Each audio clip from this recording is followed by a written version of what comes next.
research paper plays a very important role in the life of a research scholar.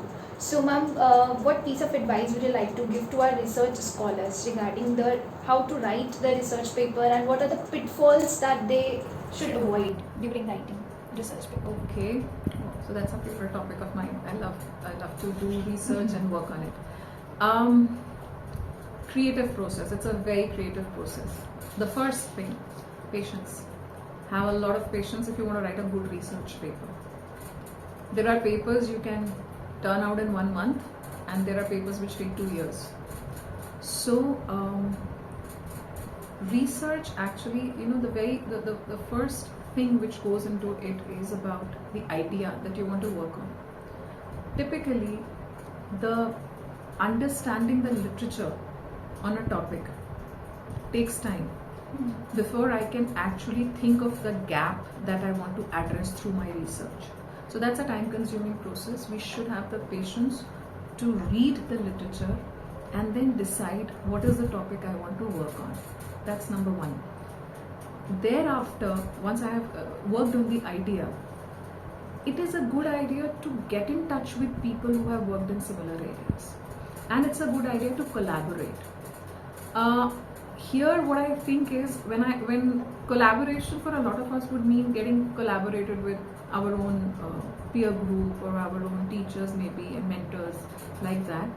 But do look for collaboration opportunities outside your institution as well. I have personally learned a lot in the process. So my initial papers of research that I have written are largely, many of them still are with my students or my own mentors. But then I decided to move a little beyond my own institution and look for diverse perspectives from other sides as well.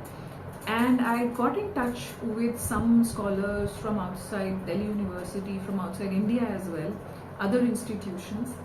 That has actually nurtured the research in a very positive way, because you get to know about the perspectives of people sitting in other countries on the same topic as you. Yes, ma'am. And that broadens your horizons. My first paper with my authors from outside took us 1.5 years to complete. But it was a very enriching experience for me. It got published in a very good journal. Now again, I am working with another team, and every time, and it's possible these days because we have an online process of meeting. So I don't have to meet them personally, I meet them virtually, and in that process, we share our views after every 2-3 weeks. We assign responsibilities to each other, and then we work it out over the next 2-3 weeks. So that is one thing we should try. As far as and be prepared for constructive feedback as well. It is quite possible that no matter how you may think that you have come out with a beautiful work and you have worked very hard and been driven by a lot of data analysis, and you have given your paper a certain shape, but when you send it to a journal, it might get rejected, or you might get substantial revisions. Be positive about it. That constructive feedback will definitely improve the quality of your paper. I mean, initially when we worked on that paper and we sent it, we did 3 rounds of revision for that paper. So by the time the paper came in the final shape, it was a much improved version.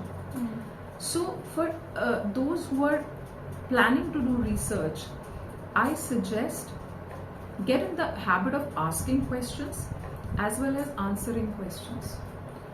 Answering in the sense that if you get a feedback, be prepared to deal with that feedback and ask questions. So that is something, here, actually that reminds me of something when I was an MPhil student. So incidentally what happens is whenever we have a seminar or a pre-submission here, so there is a tacit understanding among the peer group not to ask questions, so that the process is easy. And the same has been the case many years ago also. I incidentally have this habit of inviting questions and asking questions. So within my peer group, people were not very happy when during one of these pre-submission seminars, I ended up asking a question which was sort of, I would not say casting doubt, but which was a serious flaw in the methodology. And because of what we had learned, I thought that, if tomorrow the examiner comes, he's surely going to ask this. So I raised it at that point in time, which didn't go down well with the batchmates because they thought, within the peer group, no asking of questions. but can't help that. But yeah, that so I did that, and when I made my own presentation, every time I make it, I have this habit of inviting questions, and you people would know that even when I in my class, once I've complete a certain thing, I have this habit of inviting questions. Yes, ma'am. So because it's my own learning in the process as well. I mean, you cannot saying that you're a teacher actually sometimes means that you're done with your learning, which is not the case. So every time I take a class, there are takeaways from me as well. Maybe one of you gives me an example which I am not aware of. So that adds to my body of knowledge. So that is one thing I think all of you should have in you. Ask questions and get into the habit of answering them, or at least attempting to answer them as well. Ma'am, what are the pitfalls they should not Pitfalls, don't be in a hurry to submit your paper. Literature review should be very extensive. I have come across, sometimes drafts on the basis of reading 5 papers. Sometimes a research would make a statement like there is no research work which exists in this area, which is a very gross statement to make. Never make such gross statements. You can never say that there's no work in this area. First, do a very extensive literature review. We have very advanced techniques to do that right now. So be a little more accepting of the fact that we are just adding a little bit of more knowledge. And other than that, I guess just work on the writing skills.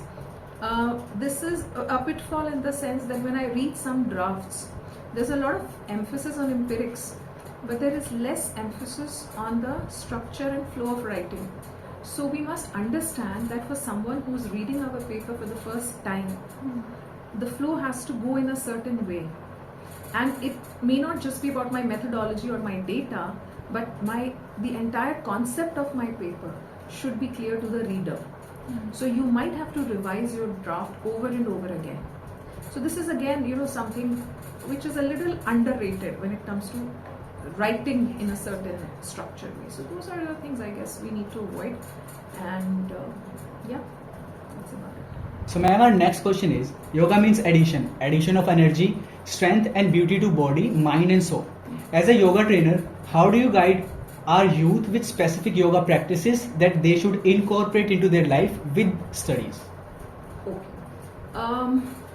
So yoga, as I normally call it, because I don't use the anglicized version yoga, which is more of a Western thing.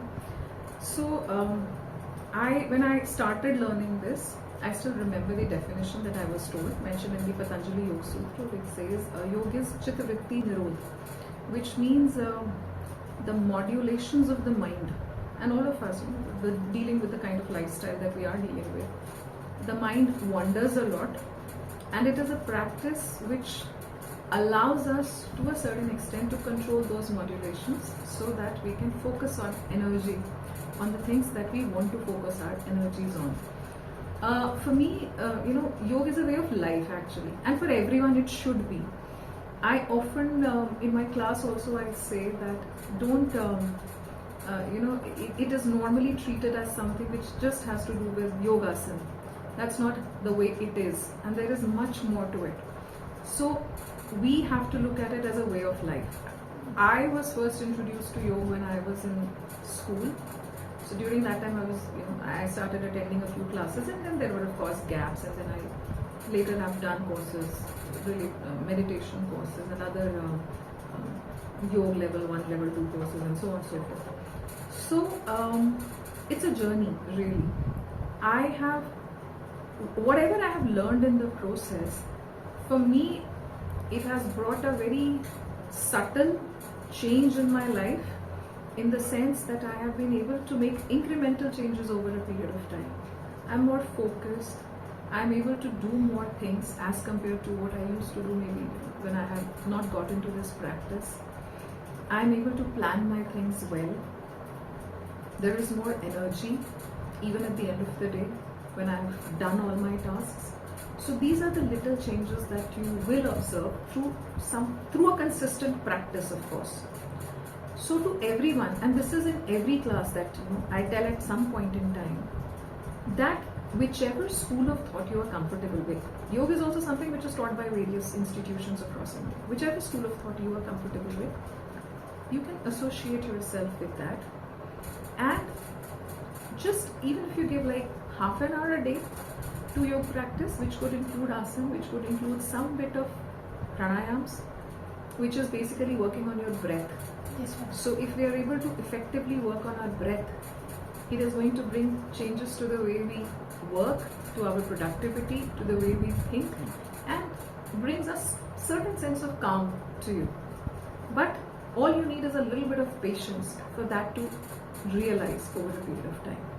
So it has worked well for me, and maybe at some point in time, if we have an opportunity, I will, maybe talk more about how these things work and what are the various aspects which we can, in our everyday lives, imbibe, which eventually will have a nice subtle impact on your lives. Ma'am, at last we would like to conclude this meeting or a discussion by asking you what is your life mantra or life mantra for today's youth. Okay. My mantra or for you? Yes, I will- both ways. Okay.